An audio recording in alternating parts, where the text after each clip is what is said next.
gentleman we all know and love, Phil Brady. Phil's giving a speech project, The Entertaining Speech. The objectives of the entertaining speech are to, 1, entertain the audience through use of humor and/or drama drawn from personal experience. 2, to organize an entertaining speech for a maximum audience impact. The time is 5 to 7 minutes. The title of the speech is I Confess. Please help me welcome Phil Brady.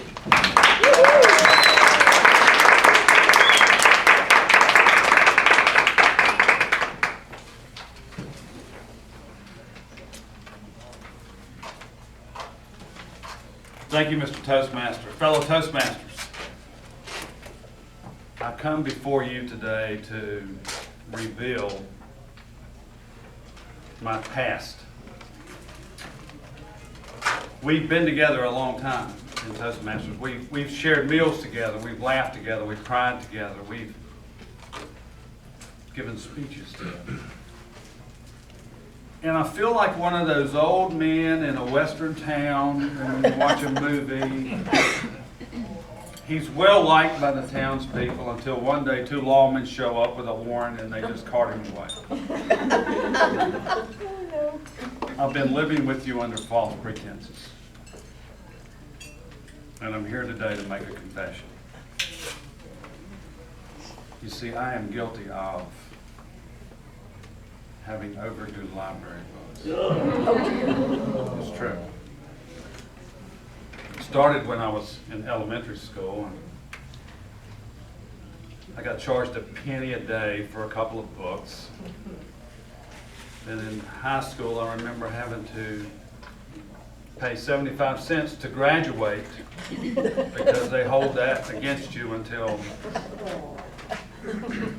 around 1990. We're in the library, and it was a $7 fine for overdue books. $7! Well, I didn't have $7. So my son said, here, Dad, use my card. He, you see, had a clean record. And so I had to check out books on my son's card. And this escalating problem kept occurring. I kept ignoring it. Until the day I got a notice in the mail. $75 fine in overdue library books. And I read the notice. I looked it over very carefully. I called the library and talked to this woman who's in charge of overdue accounts of books. And I said, you know, it's funny I didn't get any notices before this, but this seems like a lot of money for overdue books.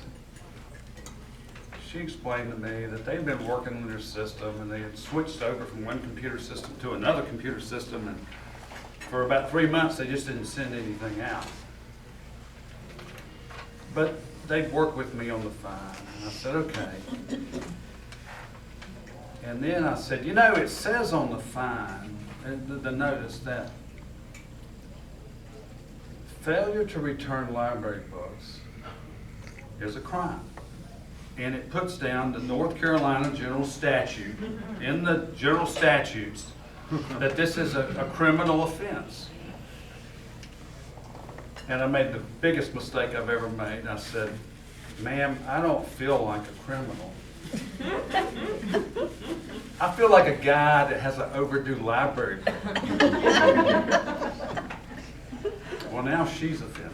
And she starts in and starts explaining that if they loan out the books and people don't bring them back, then they don't have any books to loan out.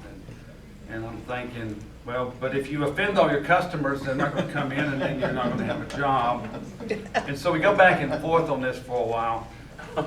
And finally she says, I'm going to transfer your call to the library administrator.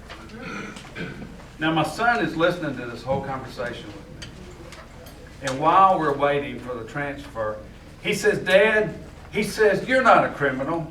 Tell them to kiss your Dewey Decimal System. And I said, now son, you don't want to be messing with the library. I mean, they're government workers. You don't know what they can do to you. So let's just calm down a little bit. And so then the chief librarian comes on, and we're discussing this.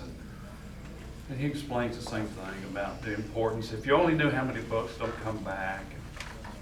And I said, you know, I got to tell you, I just don't feel like a criminal. I feel like a guy with an overdue library book. And so eventually we worked it out. Was able to negotiate the bill from $75 down to $4, which I thought was pretty good. I had to pay something. I had called my daughter and I said, Katie, do you have any books? She said, I don't know. Hold on. She looked under the bed. Oh. And there were about 12 books under the bed, and they'd been there for a month or so. So it cleared up all that mess. But I got to thinking about this, and I just don't feel like a criminal. So we ponder these things in our life, and we're trying to figure out what's going on. And I told the guy at the library, I just feel so much better now I've gotten this off my chest. So just let me say that if you've got an overdue library, but take it back. You know what I'm saying? I mean, these people are much more serious about it than you and I perhaps are. You know, I can't blame myself for all this. I have to blame my mother a little bit. Because she used to work downtown. She'd go to the library and she'd check out books and she'd read them and she'd take them back. And one day she was taken back up. She was going to check out a book. And they said, ma'am, you have an overdue book. She said, no, I returned that book. And they said, well, according to our records, you have an overdue book. She left the counter, went and pulled that book off the shelf, brought it back to them, and proved to them that she indeed did not have an overdue book. So, there's a history of this criminal behavior that's been going on. So let me just say, take your books back when they're supposed to be taken back. And if we're out on the street one day and you're with your friends and we meet and say hello and we move on, and your friends say, who is that? I hope you'll say something nice about me. And if you can't think of anything nice to say, just say, there goes a guy with the overdue library. Mr. Toastmaster.